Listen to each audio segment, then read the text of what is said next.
Então, boa tarde a todos. Tem rostinhos novos e rostinhos conhecidos. Muito boa tarde.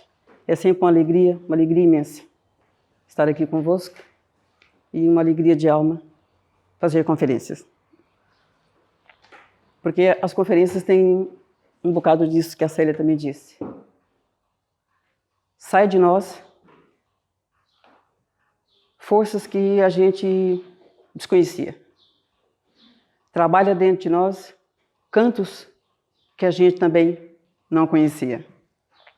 Portanto, sempre fazer uma conferência é um estado de alma muito belo. Porque para preparar, temos que aprender. E mais do que isso ainda, é o compromisso com que nós estamos a falar. Eu tenho que praticar o que eu estou a falar. E isso me puxa, né, para me aperfeiçoar. Então eu agradeço muito a oportunidade. Bom, eu gostaria de começar fazendo uma pergunta. Será que a filosofia resolve as questões das relações humanas? Será que ela tem mesmo esse poder, essa força? E como a Celi mesmo disse, a palavra filosofia ficou tão banalizada, perdeu tanta sua essência espiritual, que quando se fala filosofia, o pessoal fala, é um punhado de blá blá blá. Não é? Mas a filosofia realmente tem essa força espiritual. Ela tem esse poder de capacitar nós, seres humanos, de termos um relacionamento melhor. Porque o que é realmente a filosofia? Os ensinamentos clássicos dizem: filosofia é amor à sabedoria, é amor ao conhecimento. Mas se nós imaginarmos que filosofia é uma rosa, e cada um põe a cor que quiser, a gente pode se atrever, como eu me atrevi, a colocar mais pétalas. Filosofia é amor em movimento. Filosofia é amor em ação. Aí alguém pode me perguntar, movimento e ação é o mesmo? Não. Movimento é todo o trabalho que um conhecimento faz dentro de nós. É um movimento interior. Ação é toda a atuação que você faz, ou que eu faço, ou que nós fazemos com aquele conhecimento. Filosofia também podemos dizer que é uma força da natureza. Também podemos dizer que filosofia é a resposta do universo para nossas perguntas. E se quiserem contestar, podem contestar. Nas minhas pequenas meditações, eu consegui pegar essas pétalas.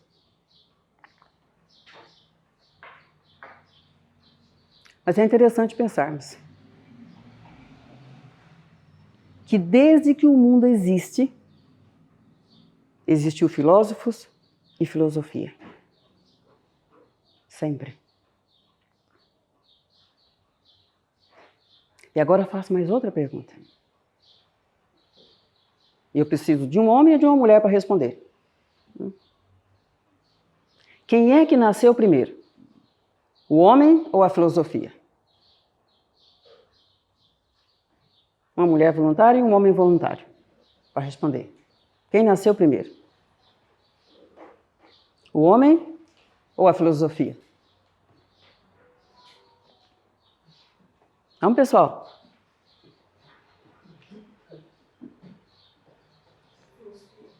A filosofia? Um cavalheiro. Para responder? Eu diria que é o ser humano. Diria que é o ser humano? Por isso que eu pedi para ser um homem ou uma mulher.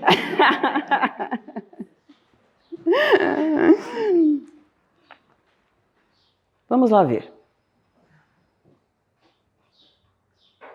Desde a antiguidade,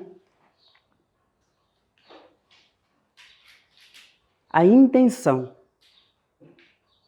principal das escolas de filosofia era educar o homem integralmente. Semear, plantar, cultivar os valores humanos no ser humano. Educar e formar, construir, edificar, sublimar toda a natureza humana, toda a personalidade humana.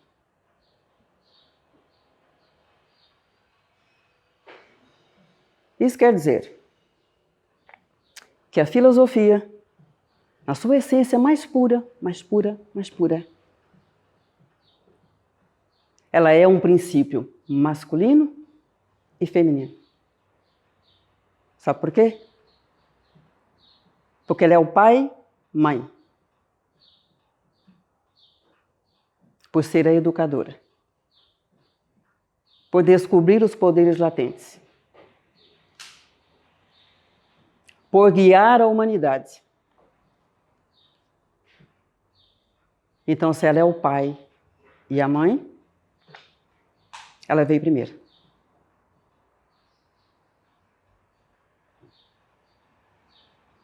E essa força da natureza, essa mão invisível e visível, é que nos conduz até hoje e continuará conduzindo todos os seres humanos. O princípio feminino e masculino. O pai e mãe da humanidade. Que resgata todos esses valores.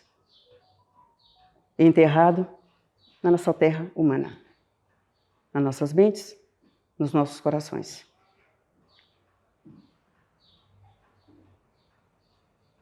Nosso pai e nossa mãe. Agora nós perguntamos, quais são esses valores que a filosofia vem trabalhando no ser humano desde a antiguidade? Nós temos valores metafísicos,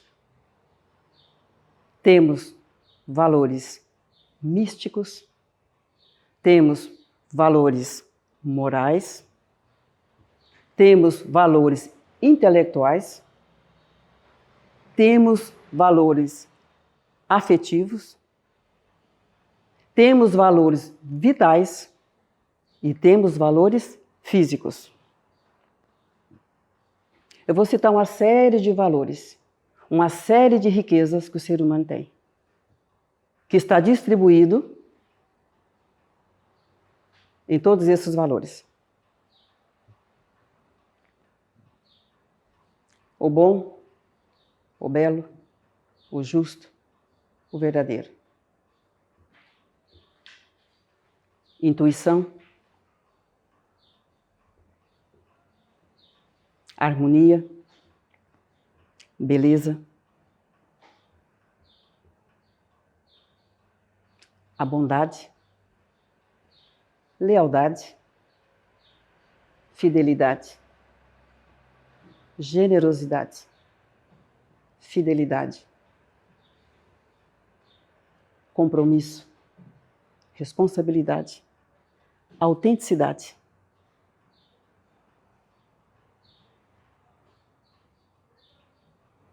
Conhecimento, generosidade, discernimento,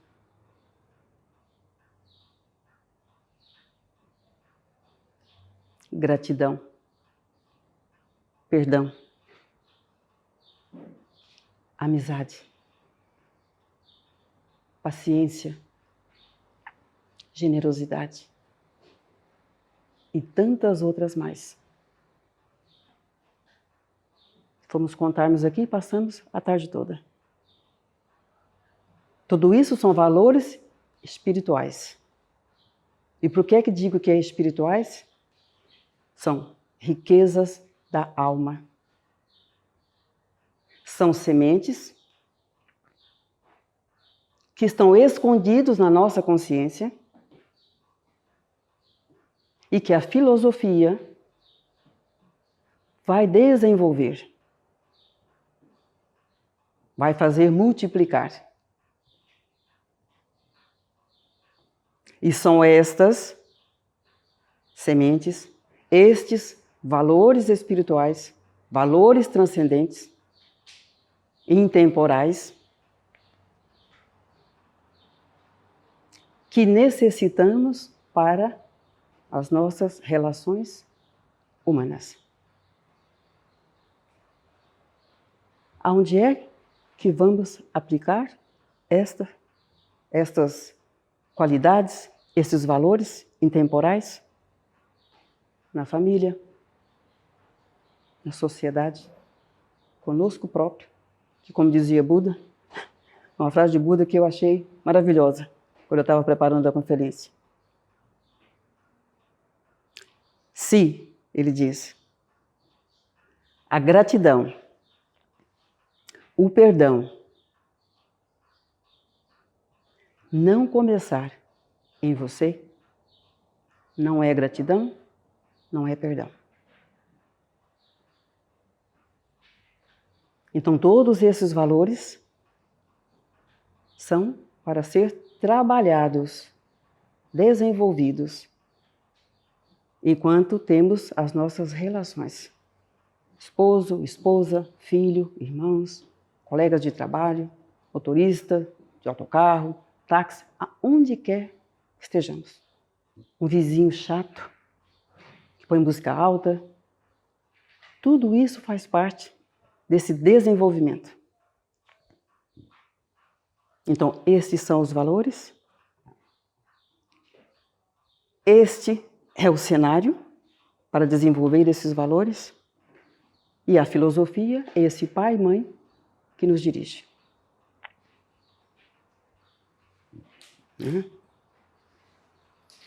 Pois bem, agora vamos perguntar. Bem, eu já sei quais são os valores, já sei aonde usar,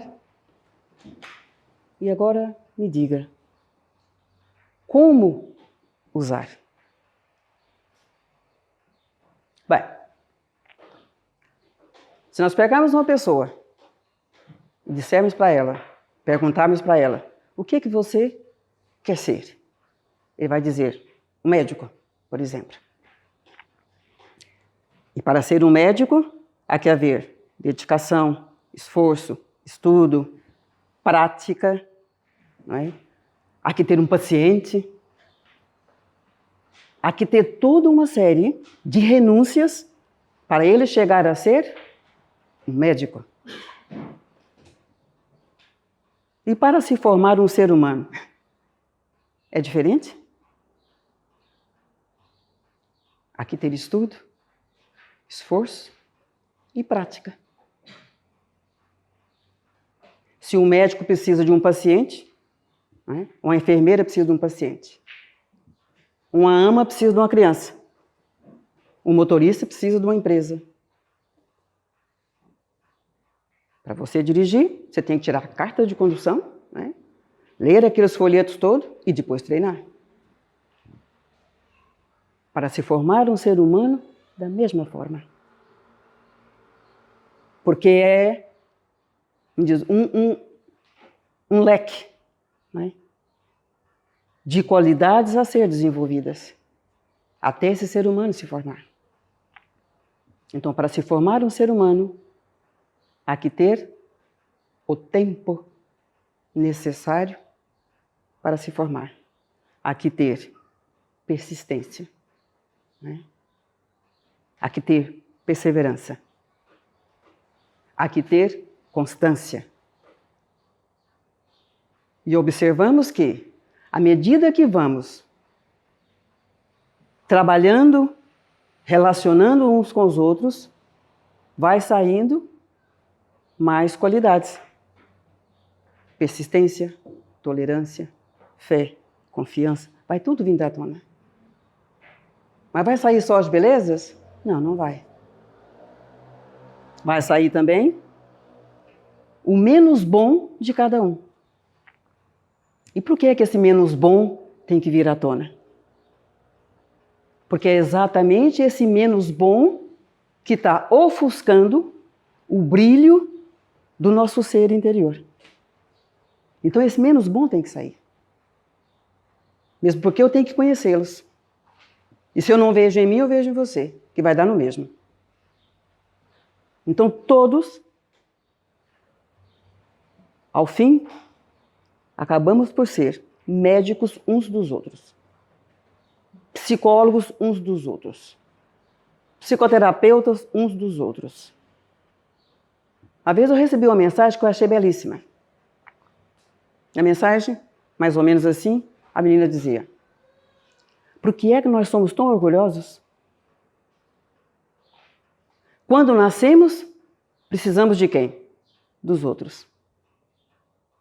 Quando fomos aprender a ler e a escrever, precisamos dos outros. A roupa que eu uso, o sapato que eu uso, eu precisei dos outros. Se eu estou forte e saudável e tenho comida na minha casa para cozinhar, eu precisei dos outros, porque eu não planto o que eu como. A grande maioria não planta o que come. Precisei de outros. E quando eu morrer, eu vou precisar de outros para me enterrar. Então, por que essa dificuldade nas relações humanas? E como dizia Marco Aurélio, nós precisamos uns dos outros tanto quanto os dentes superiores do inferior. Espetacular isso, né?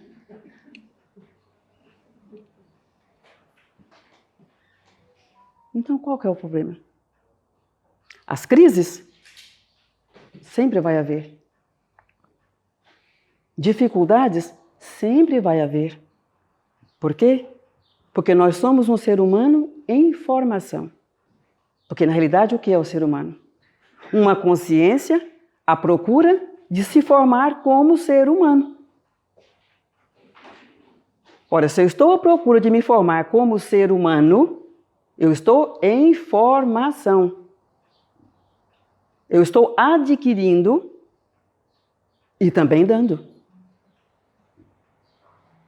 Eu estou aperfeiçoando o que eu já possuo, descobrindo coisas que eu não possuo e que vocês vão me ajudar, indireta ou diretamente, de uma forma ou de outra, porque somos dentes superiores e inferiores. E precisamos mastigar a vida. E mais que isto, saborear a vida. E mais do que isso, assimilar a vida, as lições da vida. Se estamos dizendo que precisamos uns dos outros para crescer e evoluir, então podemos dizer que a vida é uma escola. E é uma escola de filosofia. Se quiserem contestar, à vontade. E faz uma conexão divinal com a filosofia. Porque a filosofia é uma escola de vida para a vida.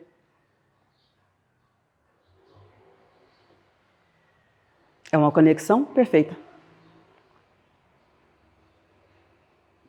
Mas existe uma ciência, segundo Confúcio, que abarca todas essas disciplinas.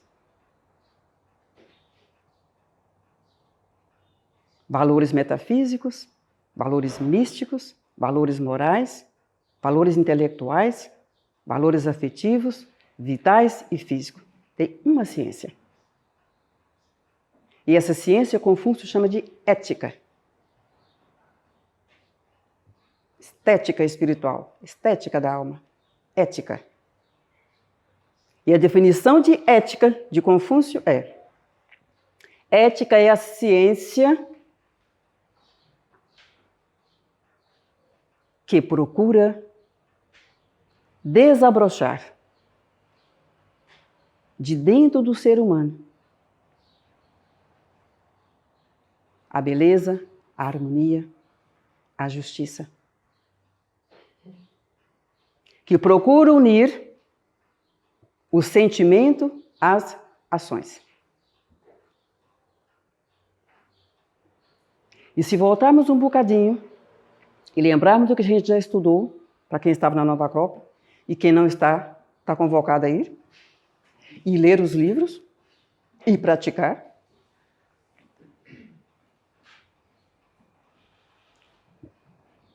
O que ele diz? Ética, nessas épocas antigas, em Grécia, em Roma, ética e moral tinha o mesmo sentido. Tinha a mesma finalidade. Eram irmãs gêmeas. Mas eu pego aquela primeira ideia.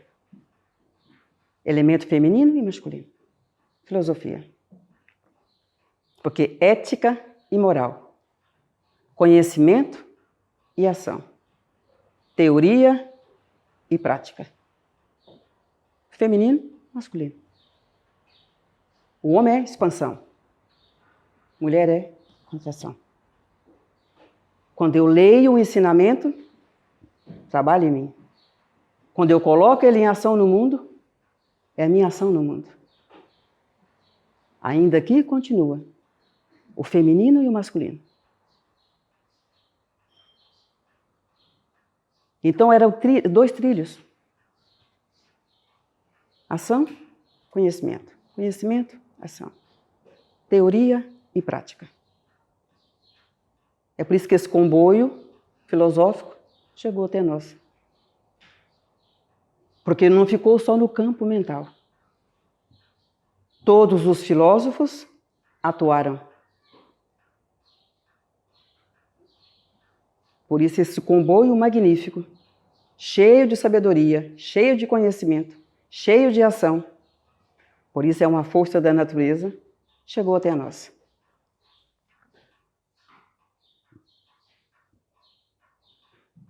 Então a ética é esses valores transcendentais em ação, em movimento.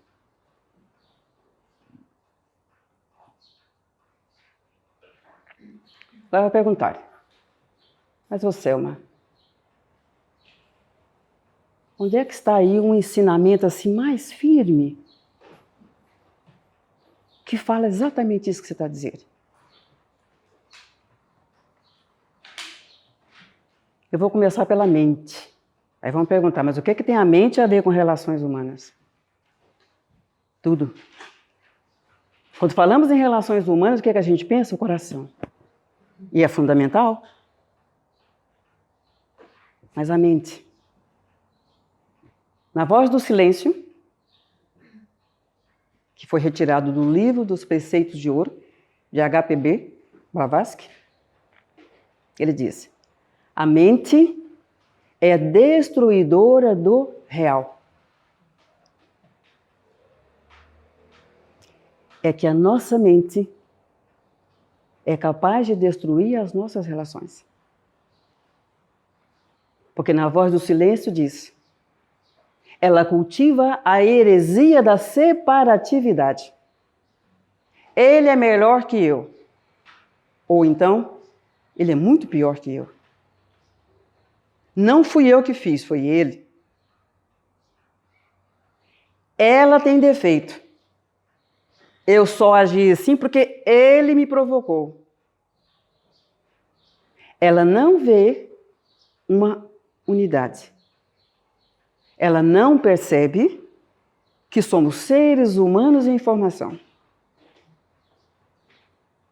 E que eu estou tendo tanta dificuldade em avançar como qualquer um. Já superei muitas limitações, como todos também já superou. Então cuidar da nossa mente. Profundamente. Como dizia Buda, a atenção contínua. para compreender de maneira justa a forma como eu estou lidando comigo próprio e com os outros. Porque a ideia que eu tenho sobre mim, que está na minha mente, desta ideia, que eu nem chamo de ideia, é ideiazinha. É desta ideiazinha é que fluem os meus pensamentos. Então renovar a nossa mente para que os nossos pensamentos que fluem da nossa mente saiam renovados. Porque enquanto eu não renovar a minha mente, não é possível também renovar os meus sentimentos. Porque o resultado dos meus sentimentos é o resultado da minha ideia, que veio através do meu pensamento e plantou essa sementinha da discórdia nos meus sentimentos. Por isso que muitas das vezes, quando vou pedir desculpa para alguém, não vou. Errado foi ele. Quem fez isso? A mente. Frutos de quê? De um pensamento. Que poluiu o quê? Os meus sentimentos.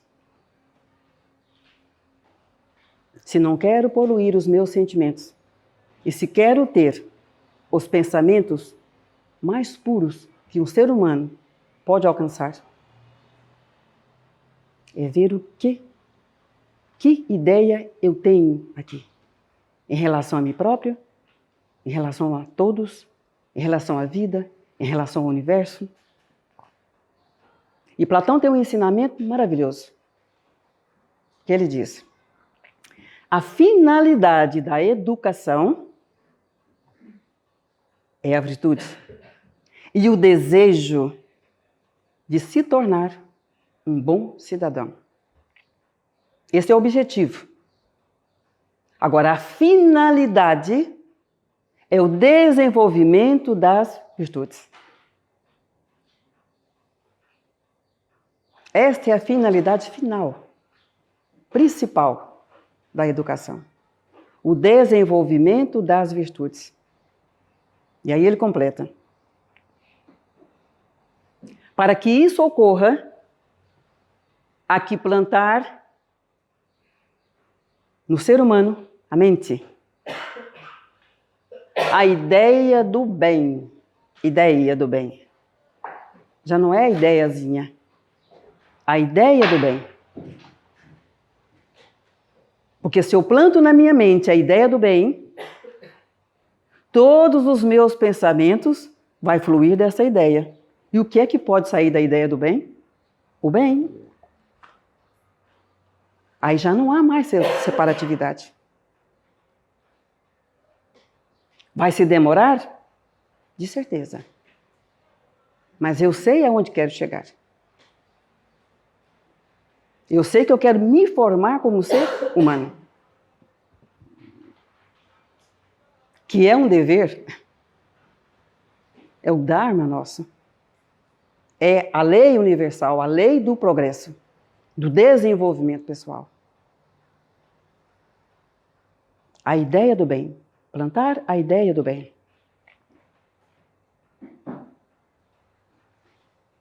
E ele continua a dizer: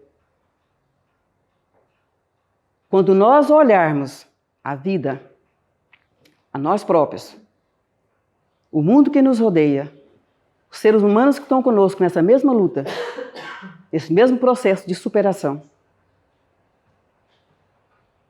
as transformações vão ocorrer de maneira maravilhosa. As oportunidades vão se abrir. O mundo de probabilidade vai abrir à nossa volta. Porque vai abrir portas interiores e exteriores.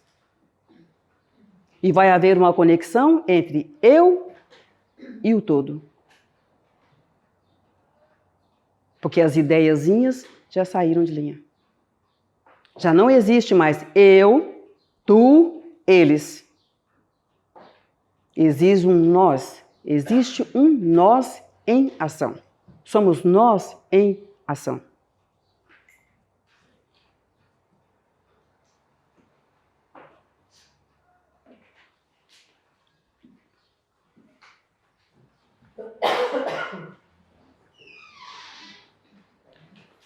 Aristóteles.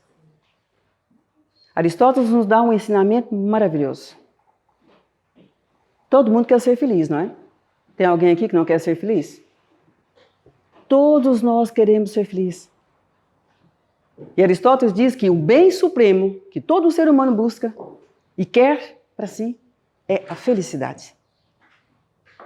Mas ele diz, a felicidade só se concebe desenvolvendo as virtudes. Porque não há alegria maior para um ser humano do que o desenvolvimento das virtudes. A felicidade provém desse desenvolvimento. Se nós pensarmos mais profundamente, vamos perceber que nós somos agentes da felicidade, então. E não há que procurar a virtude para ser feliz. É um retorno natural da vida. É uma compensação natural da vida. Não é preciso procurar ser virtuoso para ser feliz. Aliás, ele diz mais ainda. Que as virtudes podem ser aprendidas e desenvolvidas através da prática. E esse desenvolvimento através da prática tem que estar em conformidade com a reta razão. Portanto, não posso esperar retorno. Porque a reta razão nos diz que é por dever. É meu dever ser humano. É dever do cão ser cão, do pássaro ser pássaro, do cisne ser cisne, do lobo ser lobo, do ser humano ser humano. A alegria de conquistar ou de perceber que está se superando e que está conquistando uma virtude, esta alegria é da alma, é da própria alma, é do próprio ser que habita em nós. Porque todos esses valores são dela. Nós temos digitais nas mãos, não é? E nos olhos. Mas as digitais da nossa alma, que fica no mundo, são os nossos conhecimentos colocados em movimento. São saber desses poderes latentes e fazê-los desabrochar. Isto. Nós falamos do ser interior, da beleza interior, falamos de Deus. Mas Plotino tem uma lição também extraordinária.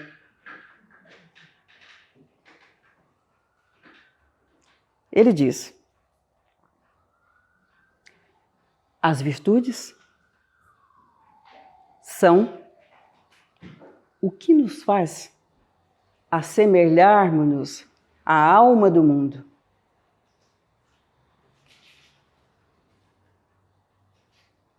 E nos aproximar de Deus.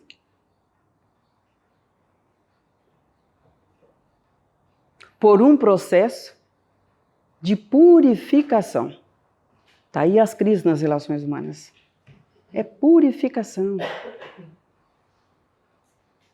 É esse processo de purificação é que faz com que os diamantes das nossas qualidades, das nossas competências, venham à tona.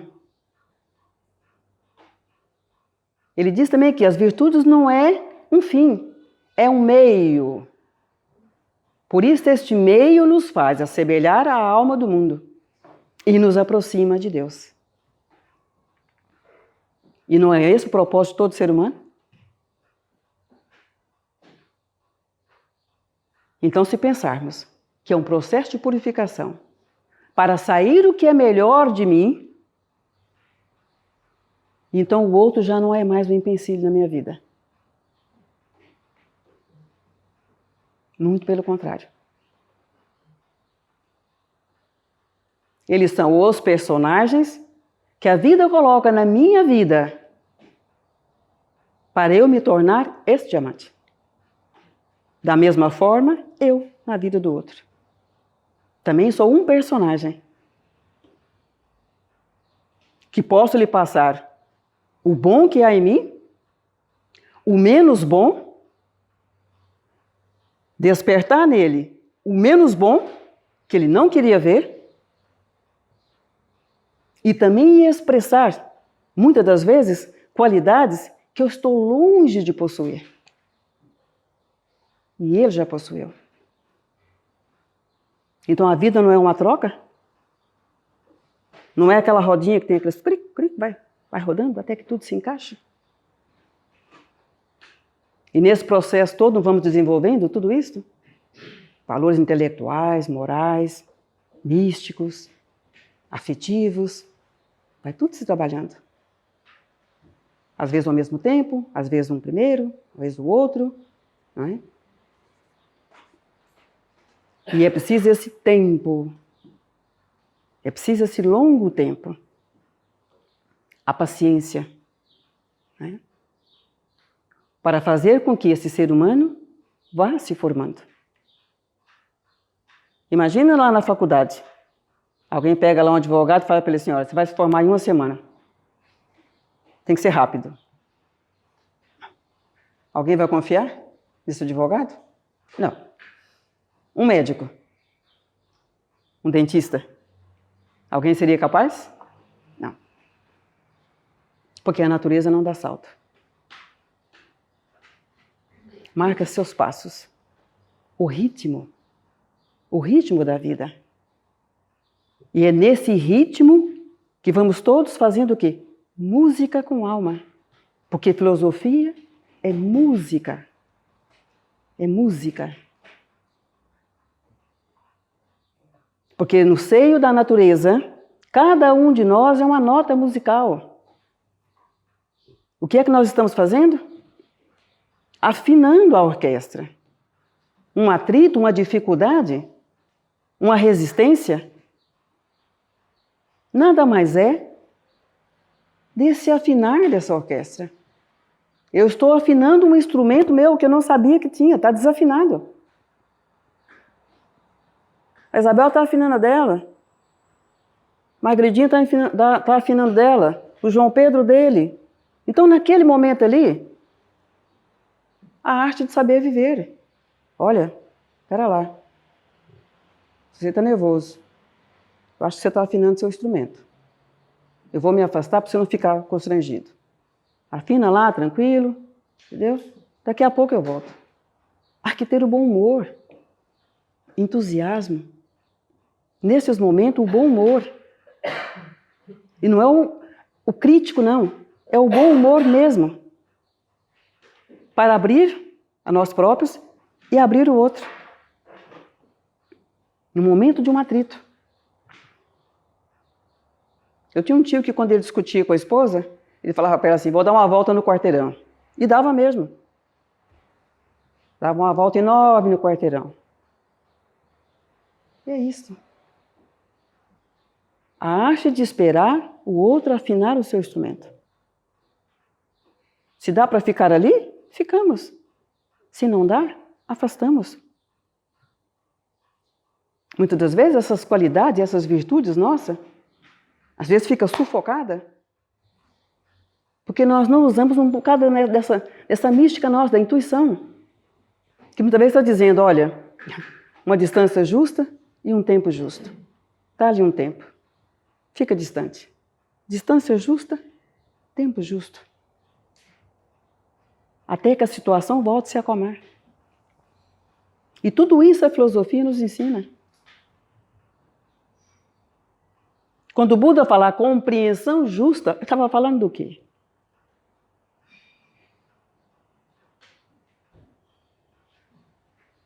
Na minha pequena compreensão, eu compreendo assim.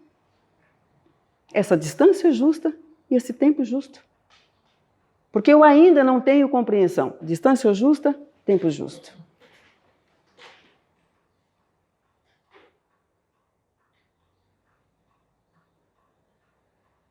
Porque também temos que aprender a colocar os ensinamentos de forma prática na nossa vida. De forma prática. Eu não consigo fazer aquilo que o Buda falou. A atenção justa, concentração justa. Eu não dou conta. Depende. Se você ou eu formos colocando pouco a pouco na nossa vida, nós conseguimos. Não há que exigir isso num dia. Afinal de contas, é uma prática. É um processo de formação. Por que exigir demasiado?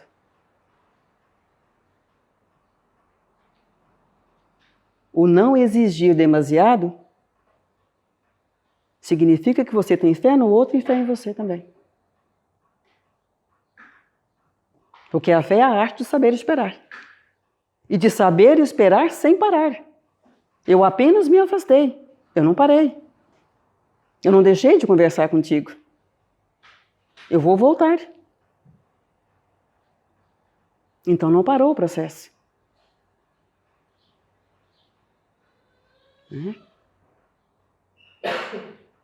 Porque se não fizermos assim, nós vamos começar a ver cada um pela nossa caverninha. Todo mundo conhece o mito da caverna? O mito da caverna de Platão. E como dizia Hermes Trismegisto, do maco ao mico. Se é a caverna de Platão é para a sociedade, individualmente também nós temos a nossa caverna. E ficamos dentro da nossa caverninha, vendo o outro pela nossa caverna. E podemos voltar lá na mente, se quisermos. O que é que tinha naquela caverna do mito de Platão?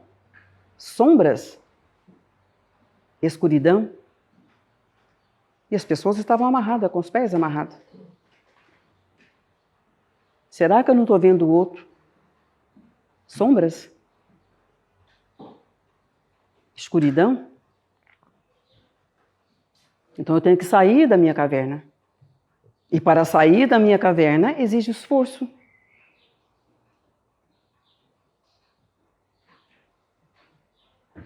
E essa luz maior que me chama para sair da minha caverna é o meu próprio ser luminoso.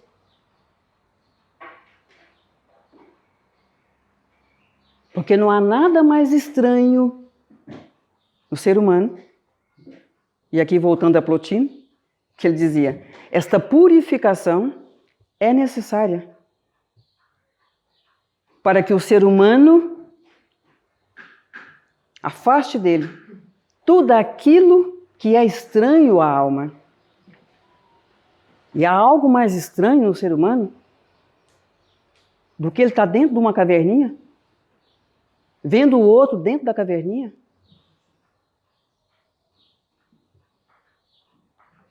Porque não quer aceitar esse esforço que a natureza faz, nos empurrando para sair da caverna e ver nós exatamente como nós somos. Porque uma coisa é o que eu sou, a outra coisa é o que eu penso que sou. E a minha mente muitas das vezes diz que eu sou algo que eu não sou. E vai fazer eu ver o outro de forma que o outro também não é. Isso é a caverna.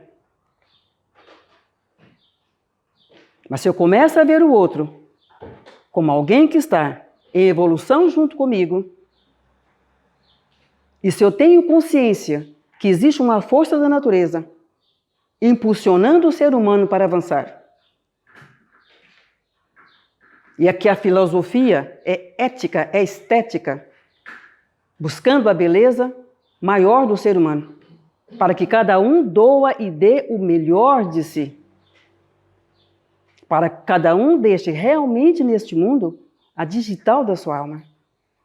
Que seja lembrado pelas suas boas palavras, pelos seus bons pensamentos, pelo seu esforço em querer ser um ser humano melhor. Mas para isso há todo esse avançar de sair da caverna. Onde a nossa mente muitas das vezes está ali, por várias razões.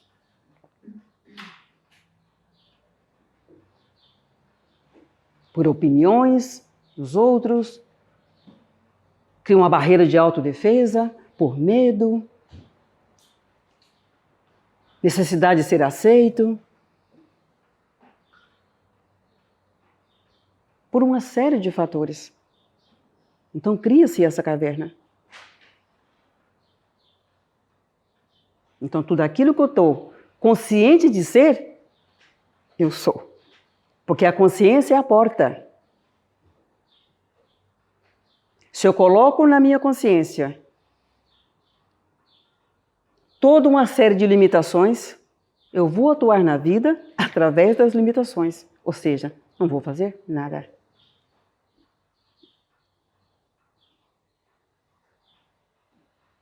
Então, trabalhar profundamente a nossa mente.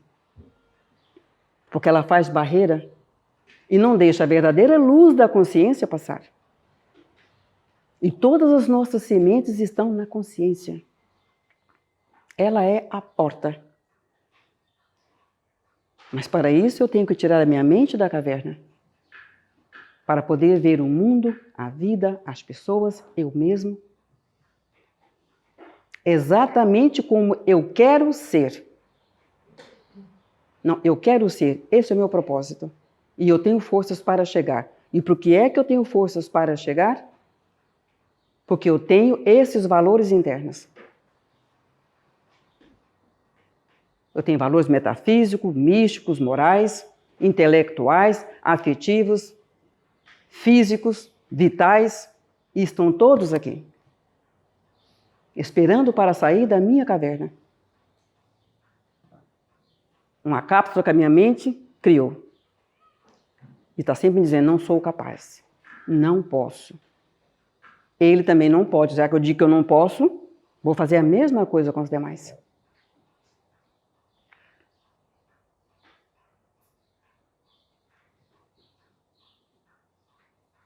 A ideia do bem.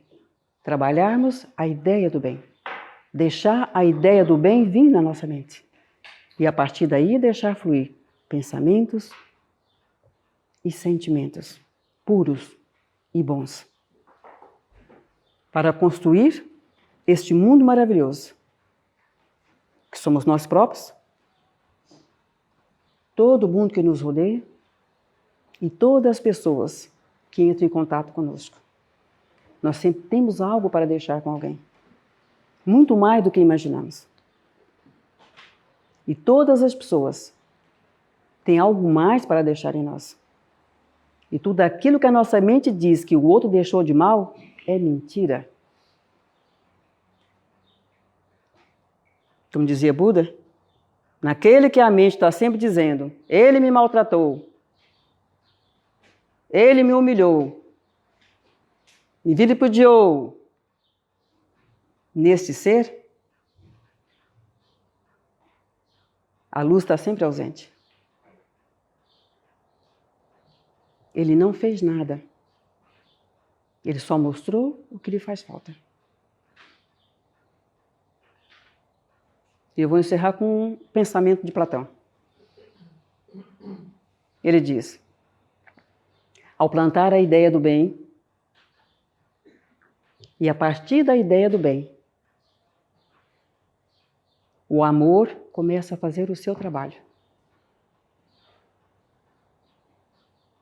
Porque o amor vai lhe dar o que lhe falta e o que lhe complementa. Se quisermos filosofar mais, se é que nos cabe, né, filosofar em cima da filosofia de Platão, nesse trabalho de purificação, A única coisa que a filosofia está a fazer. Abrindo o caminho para o amor passar. A vida nada mais é do que a dança do amor dentro de nós. E quando é que a dor vem? Quando nós fechamos as portas para ele. E ele dança conosco, dança com as nossas imperfeições, por isso ele está sempre colocando aquilo que lhe falta e aquilo que te complementa. Esse chato que está na minha frente está te mostrando, está faltando algo. Olha para ele de forma diferente. É o amor dizendo que está te faltando algo. Compreensão justa. Pensamento justo. O que está faltando em mim? O que essa criatura está a dizer mesmo? Então é o amor a dançar. É luz divina a dançar dentro de nós.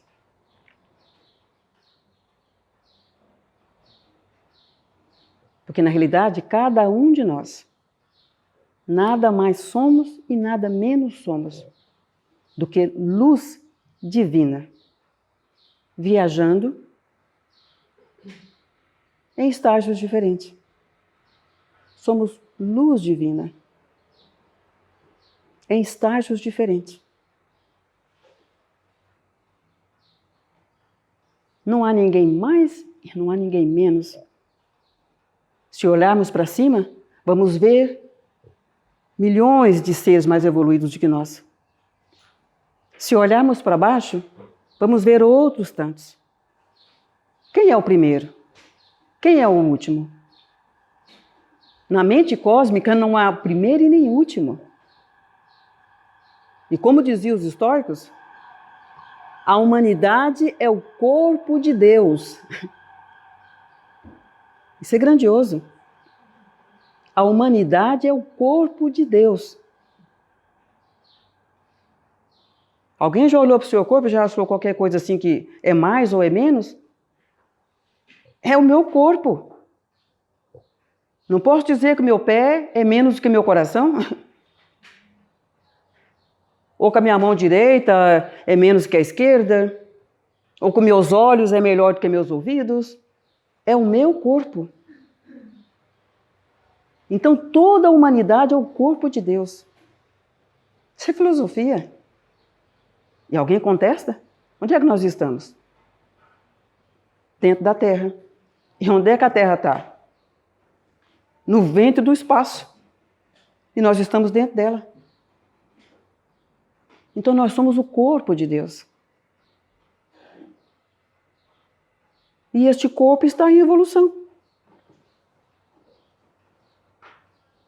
Não há mais e não há menos. Cada parte de mim tem o seu papel. E cada parte de mim está a desenvolver. Se sou uma consciência em formação, a minha mente está se formando. Meus sentimentos estão se formando. Então está tudo se formando em mim. E há tudo se formando em todos.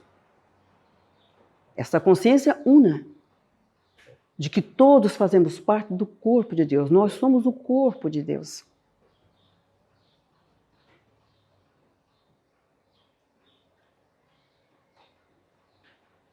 Então pensarmos nessa união. Pensarmos que é necessária essa transmutação. É necessária essa purificação. E que faz parte do crescimento moral, intelectual, afetivo do ser humano.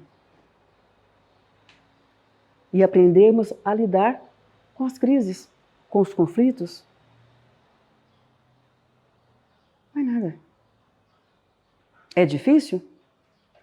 De certeza.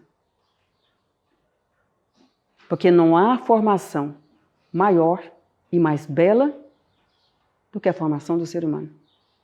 Por isso demora. Vai perguntar à natureza quanto tempo ela demorou para fazer um diamante. É que tudo na natureza tem sua demora. E nós temos a nossa demora. Essa demora só não pode ser por inércia. O deixar-se estar. Mas se marcamos o ritmo, a constância, a perseverança, vamos abrindo esse espaço na mente, no coração e, por sua vez, nas nossas nações. Mas sempre temos conosco filosofia é o nosso pai e a nossa mãe. Todos os ensinamentos que quisermos para nos formar como ser humano, para nos abraçarmos como sociedade, como uma grande família, todos os ensinamentos estão na filosofia. Todos eles. Mas há que conhecer e praticar. Porque se não conhecemos e não praticamos, vamos ser que nem aquele cozinheiro que pede a receita do bolo, mas não vai procurar os ingredientes. Eu tenho conhecimento do que é o amor, mas nem pense em me aproximar do Diego. Porque nós dois, a gente tem um tal, né, de fazer assim, né? Não combinamos. Então, os conhecimentos do amor e da fraternidade já estão. Tens a receita? Sim. Então vamos aos ingredientes. Me falta ingrediente. O Diego tem. Vai fazer o bolo? Tá me faltando ingredientes. Se calhar ele tem. Vai fazer esse grande bolo do amor. Essa troca. É essa experiência. É essa vivência. A nossa passagem por essa vida tem que ser boa, bela, independente das circunstâncias. Independente da circunstância. E já os históricos falavam sobre isso. Da ataraxia. Né? Independente do que acontecer aqui fora, eu estou sereno e calmo. Porque eu não sou as minhas circunstâncias. Isso são coisas externas. Eu não sou as minhas circunstâncias. As circunstâncias vêm para eu trabalhar, eu não sou ela. Ela está aqui porque eu tenho algo para aprender com ela, mas não sou ela. É aquilo também que eles ensinavam, né? A alegria do filósofo. Estar bem consigo mesmo. Estar bem consigo mesmo. Independentemente do que está a acontecer, eu estou bem comigo mesmo. Isso é voltar ao centro. E é isso que a filosofia diz. Vamos voltar ao nosso centro. A concentração justa. Estar consigo. Então, meus amores, o que eu tinha para dizer era só. Agora, ouço perguntas, colocações, experiências e muito obrigada por esse bocadinho.